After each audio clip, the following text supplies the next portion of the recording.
Bienvenue dans Savoir, le podcast Vigne-Vin proposé par l'Institut français de la vigne et du vin. Plongez avec nous dans l'odyssée de la sélection et création variétale, une première saison où nos experts et partenaires vous dévoilent les secrets de l'innovation variétale. La création variétale, en utilisant ces outils moléculaires, elle a fait un bond gigantesque. On a la capacité maintenant de cribler énormément d'individus, énormément de descendants et de trouver, entre guillemets, les élus qu'on va amener au vignoble. Découvrez comment la science et l'innovation façonnent la viticulture face aux défis de l'agroécologie, du changement climatique et pour répondre aux nouvelles attentes des consommateurs. Un gros volet de nos travaux porte et portera à l'avenir sur l'adaptation au changement climatique en essayant de comprendre quels caractères sont impactés et vont permettre à la vigne de tolérer des changements à venir au niveau du climat. Et pour cela, il y a également d'autres techniques de biologie moléculaire qui pourront peut-être à l'avenir être mises en œuvre. À chaque épisode, nous explorons un thème en lien avec les variétés et les cépages de la vigne, fruit de 60 ans d'expertise de l'IFV. N'hésitez pas à vous abonner sur votre plateforme de podcast préférée pour ne manquer aucun épisode. Allez, c'est parti, préparez-vous à vendanger et à laisser décanter des litres de connaissances. Ce nouvel épisode de Savoir, le podcast Vigne-Vin, est consacré aux outils moléculaires.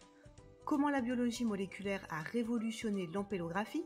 Qu'est-ce que l'analyse de l'ADN peut apporter aux viticulteurs ? Et est-ce qu'un jour on pourra prédire les caractéristiques gustatives d'un vin à partir d'un simple échantillon de matériel végétal ? Voici quelques-unes des questions que nous allons nous poser pendant cette demi-heure. Et pour y répondre, j'ai à mes côtés Loïc Lequinf, généticien à l'Institut français de la vigne et du vin, et Cédric Moisy, ingénieur recherche R&D, également à l'IFV, qui est expert en imagerie et biologie moléculaire. Bonjour messieurs, merci d'être avec nous. Bonjour. Bonjour. On démarre cet épisode avec la traditionnelle question à nos invités. Si vous étiez un cépage, vous seriez lequel et surtout, pourquoi ? Moi, si j'étais un cépage, mais alors ça va être un cépage qui est un peu dédié à ce podcast, je serais de l'Italia Rose. Alors pourquoi l'Italia Rose ? Parce que donc l'Italia, c'est une variété de raisin de table, c'est des gros grains blancs, avec un léger goût muscaté qui est très agréable. Et en fait, l'Italia Rose, c'est une mutation de cette Italia, une mutation somatique. Donc c'est une mutation qui est arrivée sur l'ADN et qui a donné à cette variété qui était blanche initialement des descendants clonaux qui sont roses. Et donc je trouve que ça illustre pas mal ce podcast. Et vous Cédric ? Moi, je serais un cépage résistant issu d'une nouvelle variété qui ont été sorties récemment pour lutter contre le mildiou et l'oïdium et qui permettent de limiter l'application de traitements phytosanitaires dans la vigne. Aujourd'hui, notre épisode porte sur les outils moléculaires, un sujet a priori bien éloigné du matériel végétal et qui est le thème de la saison du podcast. Alors dites-moi pourquoi c'est si important de parler des outils moléculaires ? Alors, pourquoi c'est important de parler des outils moléculaires ? C'est parce que c'est devenu, pour les chercheurs, mais aussi les sélectionneurs, donc ceux qui vont faire de l'amélioration variétale, un outil indispensable pour être plus pertinent, pour être plus précis dans la sélection du matériel qu'on va sélectionner et donc qui va, in fine, normalement, permettre des améliorations et donc aider les viticulteurs et la filière. Donc, c'est important de montrer quel est le travail qu'il y a derrière, dédramatiser aussi le côté un peu blouse blanche qu'on met autour de ces gros mots qui sont le génome, la génétique, l'ADN. Et donc, je pense que c'est important de montrer ces outils, à quoi ils servent et surtout, qu'est-ce qu'ils permettent de faire, tout en respectant la nature et ce qui a toujours été fait. Alors justement, pour qu'on parte tous, même ceux qui n'ont pas de grandes connaissances scientifiques, qu'on puisse tous suivre cet épisode, est-ce qu'on peut définir, Cédric, ce que c'est que la biologie moléculaire ? Oui, du coup, la biologie moléculaire, en fait, consiste à caractériser, isoler les composants moléculaires des cellules et des organismes, et notamment l'ADN, qui est le support de l'information génétique. Et l'ADN a été initialement décrit au XIXe siècle, et puis au cours du XXe siècle, la structure de l'ADN a été découverte notamment par James Watson et Francis Crick qui ont découvert la structure en double hélice de l'ADN et qui a révélé comment l'ADN se réplique et stocke l'information génétique. Et ça a été un tournant important dans la discipline de la biologie moléculaire. Et donc la biologie moléculaire est une discipline un peu à l'interaction entre la génétique, la biochimie, la physique. Et l'objet est de comprendre le fonctionnement de la cellule au niveau moléculaire. Donc ce terme de biologie moléculaire désigne l'ensemble des techniques qui permettent d'accéder à l'information nucléique de l'ADN, de l'ARN, qui sont aussi appelées parfois des techniques de génie génétique. Et donc cette discipline de biologie moléculaire est apparue principalement au XXe siècle et permet d'étudier plus spécifiquement les cellules, les micro-organismes et tout ce qui n'était pas visible auparavant. Alors, au sein de l'IFV, vous avez une équipe dédiée justement sur tous ces travaux, ces outils moléculaires. Qu'est-ce que vous faites exactement? Alors, on a plusieurs équipes qui utilisent ces outils. On ne fait pas forcément du développement d'outils, on utilise des outils qui sont développés par ailleurs. Et en fait, on a des utilisations très variées de ces outils qui peuvent aller de la microbiologie jusqu'au matériel végétal, mais là on est dans un podcast matériel végétal. Donc la façon dont nous on les utilise, c'est qu'on va, comme l'a dit Cédric, pouvoir pour la première fois, alors pas la première fois, mais on va pouvoir observer l'ADN. Donc on va pouvoir faire un lien entre des caractères, donc Cédric parlait de variétés résistantes, par exemple des résistances, et le fragment d'ADN qui porte ce gène de résistance. Donc l'intérêt, en dehors de la connaissance de savoir quel gène donne tel caractère, c'est de pouvoir suivre cette information dans une descendance. Donc lorsqu'on va générer une variété résistante, donc on a beaucoup de programmes. Dans un podcast, on a parlé des programmes qu'on avait avec les interprofessions de Bordelaise. Et donc là, on croise par exemple le cabernet avec une variété résistante et on va générer plein d'individus.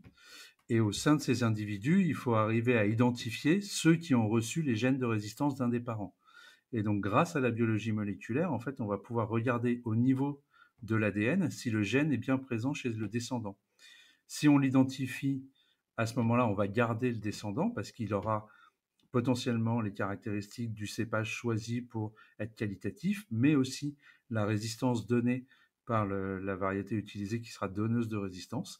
Et donc ça, on peut le faire dès le stade plantule très rapidement et de façon certaine. On est sûr que le gène de résistance est présent ou les gènes de résistance sont présents. Parce que avant, quand on observait une résistance, on l'observait au vignoble sans vraiment comprendre.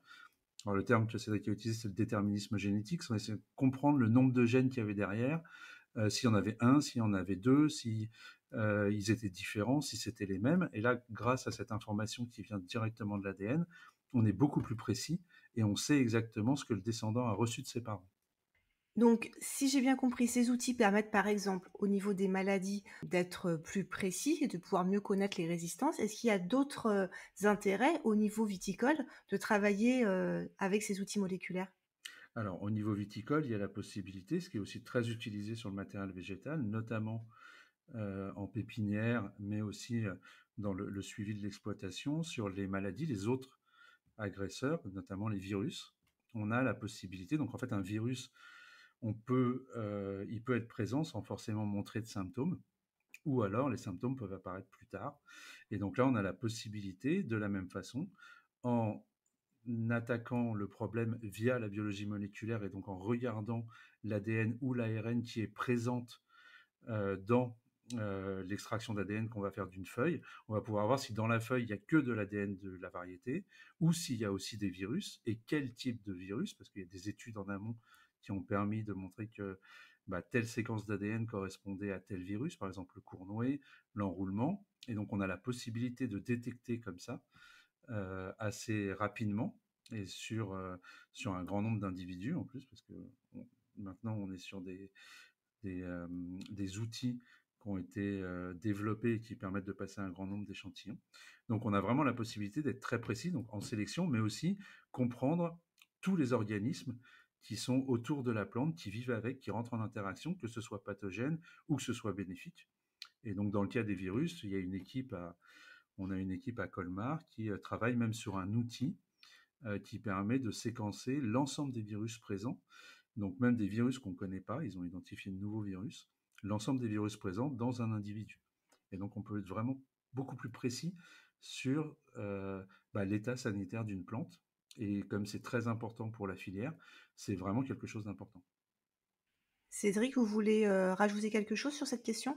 Oui, comme l'a dit très bien Loïc, ça permet effectivement de préciser la détection, d'avoir une échelle de détection complètement différente d'une observation visuelle externe ou d'autres tests qui étaient réalisés précédemment. Avec la biologie moléculaire, on a accès à une information précise sur des quantités parfois de pathogènes qui sont très faibles. On arrive à les détecter, que ce soit par du séquençage ou des amplifications PCR ou autres techniques. Donc ça a un intérêt pour la lutte contre les maladies du vignoble. On peut donc au-delà de la détection également étudier les interactions qui peuvent intervenir entre la plante et les agents pathogènes, essayer de mieux les comprendre, essayer de comprendre aussi les mécanismes de défense et les stratégies de protection qui peuvent être mises en place par la plante. Et puis, comme l'a dit Loïc également, on a un intérêt en amélioration variétale, puisque ça nous permet donc de détecter les gènes d'intérêt dans des descendances, dans des croisements ou dans des populations, et à partir de là, de sélectionner ou de développer des variétés qui sont intéressantes et de les sélectionner plus rapidement dans les programmes qui sont développés en France. Alors j'imagine que ça a un coût important, ce genre de travaux. C'est quand même intéressant financièrement d'utiliser ces outils en création variétale?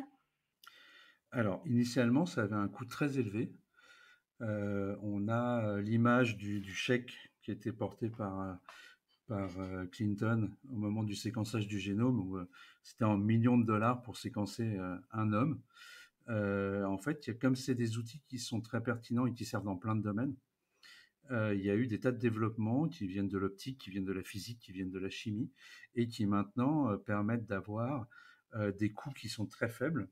Donc un coût qu'on peut donner, c'est pour avoir la séquence complète d'une variété de vigne. Maintenant, on est plutôt autour de 4 à 5 000 euros, alors que le séquençage complet du génome qui avait eu lieu en 2007, donc là c'est pas si loin, avait coûté 12 millions d'euros. Donc on a vraiment des développements et donc maintenant on peut vraiment utiliser ces outils moléculaires en routine. Donc là je parlais de séquençage génome entier, mais si on veut faire une simple PCR, donc l'outil PCR dont Cédric a parlé, donc que tout le monde a malheureusement connu une fois dans sa vie en faisant un test Covid.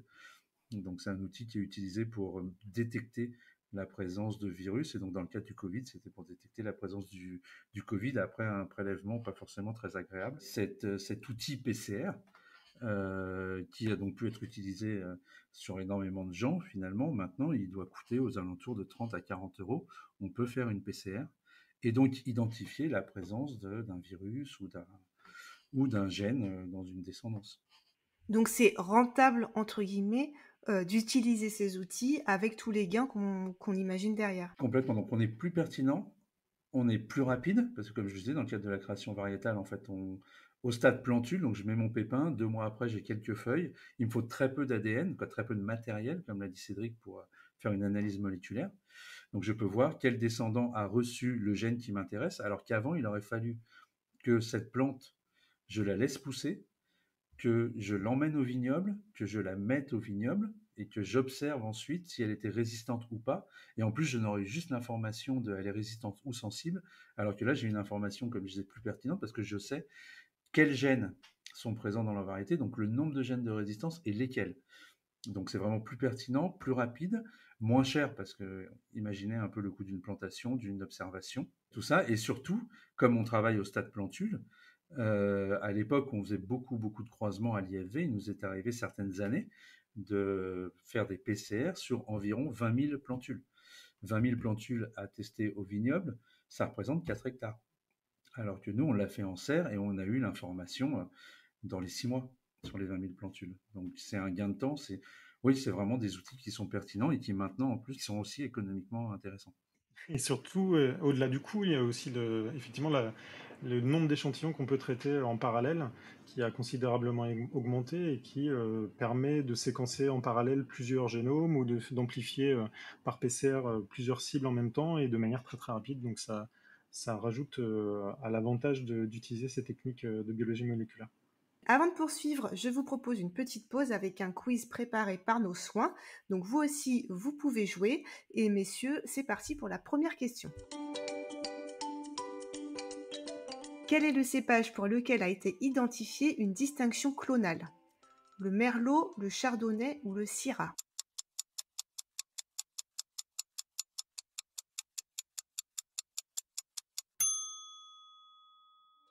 Tous. En fait, il y a des clones pour toutes ces cépages-là. Donc, alors, peut-être que si on reprend donc sur le chardonnay, si on reprend des caractéristiques qui sont connues ou des clones emblématiques, pour le chardonnay, il y a le chardonnay rose. C'est le merlot, celui que vous aviez mis? Oui, le merlot. Le merlot, nous, on a fait des travaux dernièrement où on a pu identifier un merlot qui a accumulé moins de sucre, ce qui peut être pertinent. Et pour la Syrah, il y a malheureusement, à l'échelle clonale, certains clones qui présentaient des dépérissements.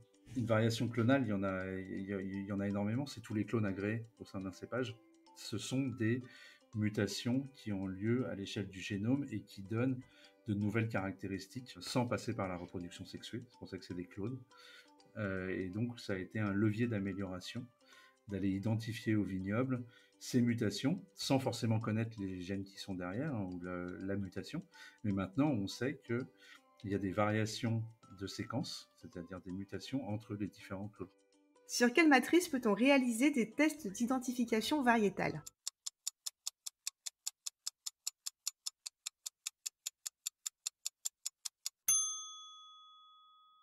Alors, pour faire des tests d'identification variétale, en fait, on peut utiliser tous les organes de la plante.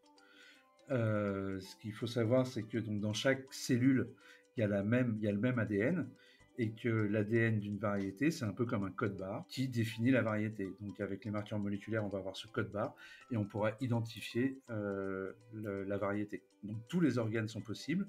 Alors bien sûr, il faut faire attention. Si on va prélever des racines au vignoble, il ne faut pas oublier que c'est un porte-greffe et que dans ces cas-là, la réponse qu'on aura, c'est la variété porte-greffe et pas la variété greffon.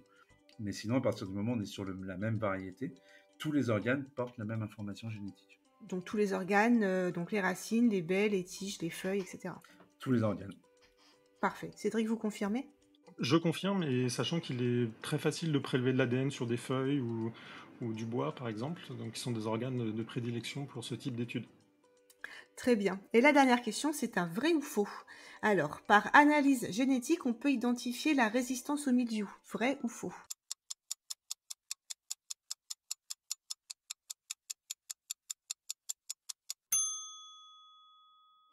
Vrai. Vrai, d'accord. La résistance au botrytis.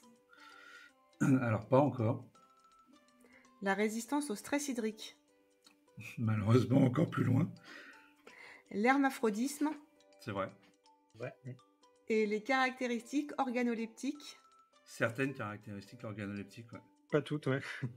En fait, le problème, c'est de connaître les gènes qui codent pour ces caractères-là.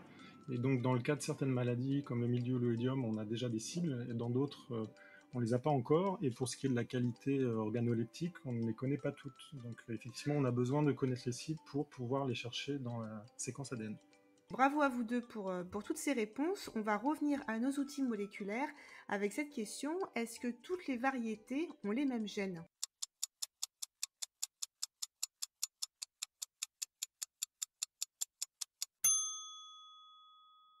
Alors, c'est une question qui, pendant longtemps, on a dit oui. Et la seule différence, c'est que la forme des gènes entre les variétés, les différences qu'on observait entre variétés, elles étaient dues au fait que les gènes avaient des formes différentes. Donc quand je parle de formes, c'est qu'ils avaient des séquences d'ADN différentes qui donnaient une protéine légèrement différente avec une activité légèrement différente qui aboutissait à une variation observable au vignoble. Maintenant, grâce au séquençage complet des variétés, c'est-à-dire au fait qu'on a accès à la séquence complète du génome, on sait que c'est faux. Il y a une nouvelle discipline qui se développe qui s'appelle le pangénome et qui a montré que certaines variétés pouvaient avoir des gènes que d'autres n'avaient pas. Et donc c'est en plein essor actuellement. Il y a énormément de travaux qui sont sur ce domaine et l'espoir, c'est de pouvoir identifier dans ce qu'on appelle ces grandes variations structurales, donc le fait qu'il y ait des gènes présents dans certaines variétés et pas dans d'autres, que ce soit finalement ça qui soit vraiment en lien avec les variations qu'on observe. C'est-à-dire de mieux comprendre à l'échelle moléculaire les variations qu'on observe au vignoble entre variétés. Donc c'est encore un nouveau champ qui s'ouvre en termes de recherche et peut-être plus tard d'application. Tout à fait. Du coup, l'idée est vraiment de comparer, là, d'avoir accès à la séquence généralement complète de chacune, par exemple, des variétés ou des clones, et de pouvoir les aligner les unes avec les autres et de chercher les différences.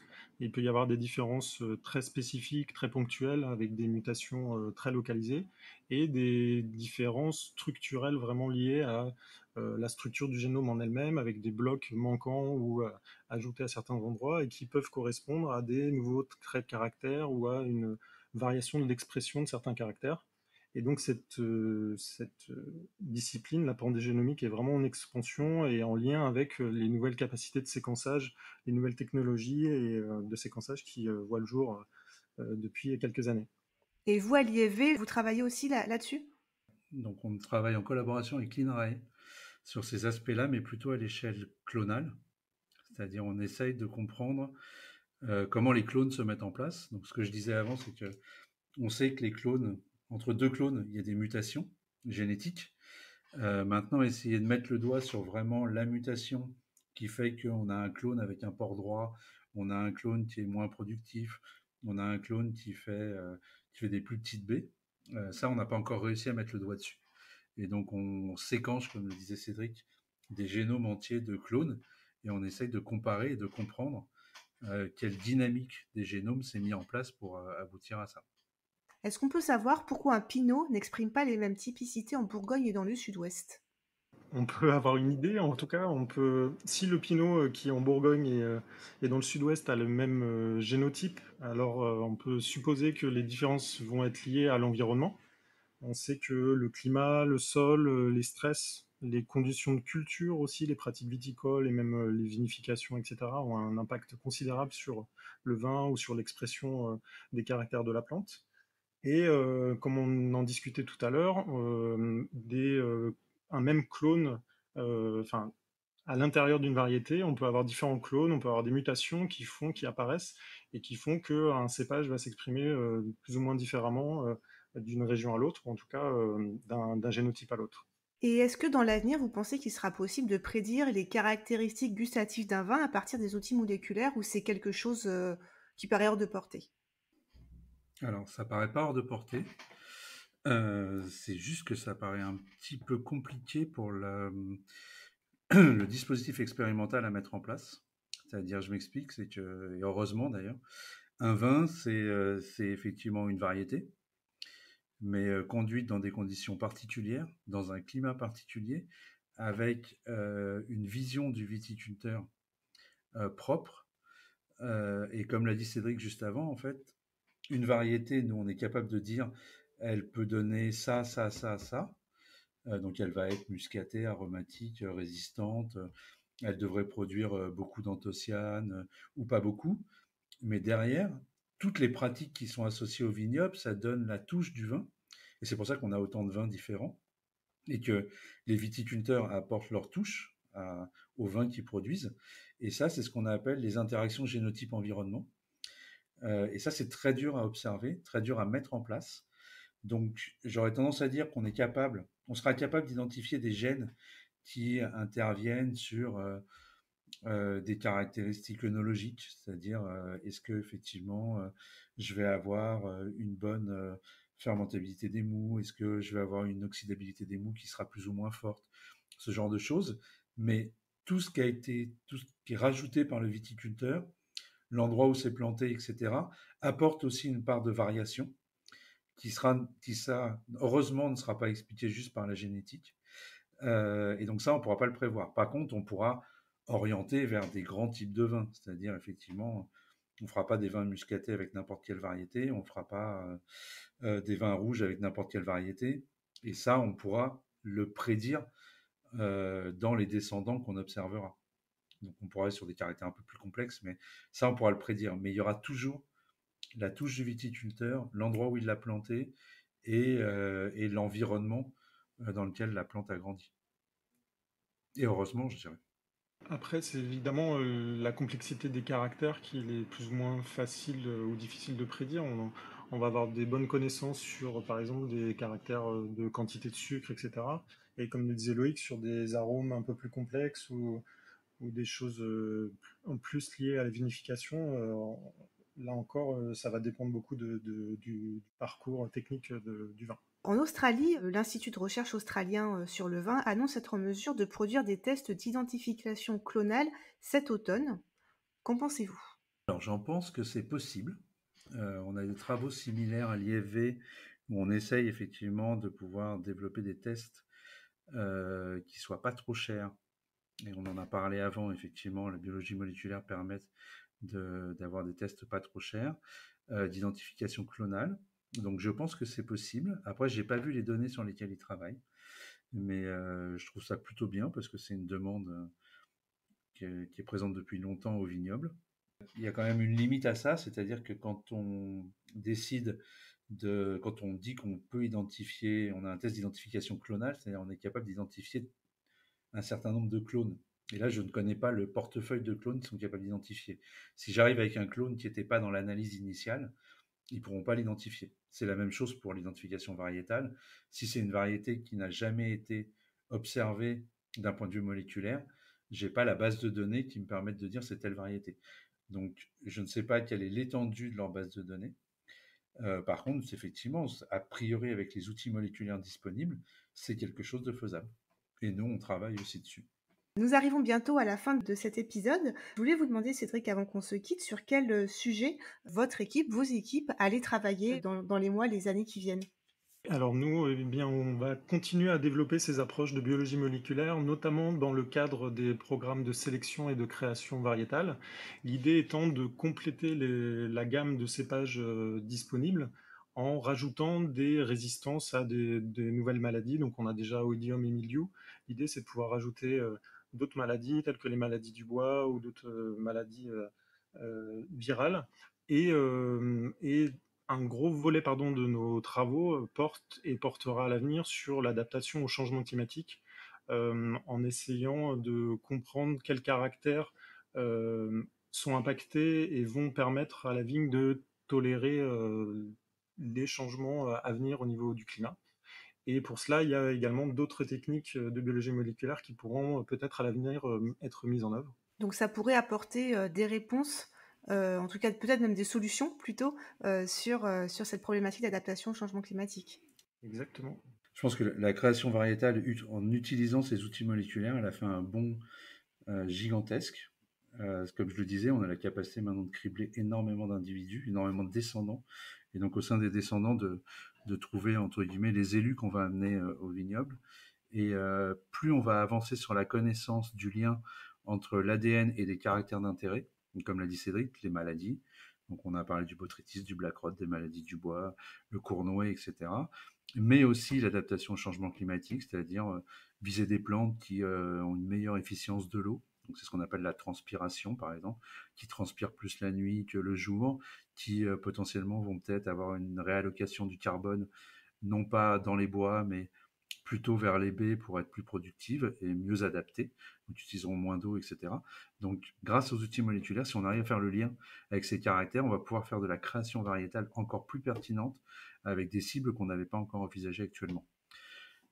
Ajouté à ça, alors, il y a des outils qui nous permettent de faire le lien entre les gènes et des caractères. C'est ce qu'on appelle de la mutagénèse ciblée. Et donc, il y a un outil qui a fait pas mal de bruit là dernièrement, qui est le genome editing, qui est un outil qui a donné un prix Nobel à une Française, Emmanuelle Carpentier, et Charpentier d'ailleurs, qui a permis, donc, c'est un outil qui permet de générer des mutations dans le génome de façon ciblée. Donc, on peut faire une mutation sur un gène, et si on regarde le résultat, faire le lien finalement entre ce gène et un caractère. C'est-à-dire, si j'inactive un gène, je peux regarder à quoi il est lié. Et ça prenait beaucoup de temps. Il y a 30 000 gènes à peu près dans le génome. Donc, ça prenait beaucoup de temps à être mis en place. Grâce à cet outil, ça va peut-être permettre d'accélérer les choses. Et donc, on va pouvoir plus rapidement faire le lien entre ce gène, il est lié à tel caractère ou il intervient dans tous ces caractères, parce qu'il y a des gènes qui interviennent aussi dans plein de caractères. Et donc, on va pouvoir avoir une meilleure compréhension grâce à cet outil-là, ce qu'on appelle le domaine de la génomique fonctionnelle. Et une fois qu'on aura ça, on sera encore plus pertinent sur la création variétale, c'est-à-dire on choisira les parents en fonction des gènes qu'ils ont et on pourra, dans les descendants, avoir encore plus d'informations sur l'individu et sur sa capacité à se comporter de telle ou telle façon dans un environnement et à donner tel ou tel type de raison.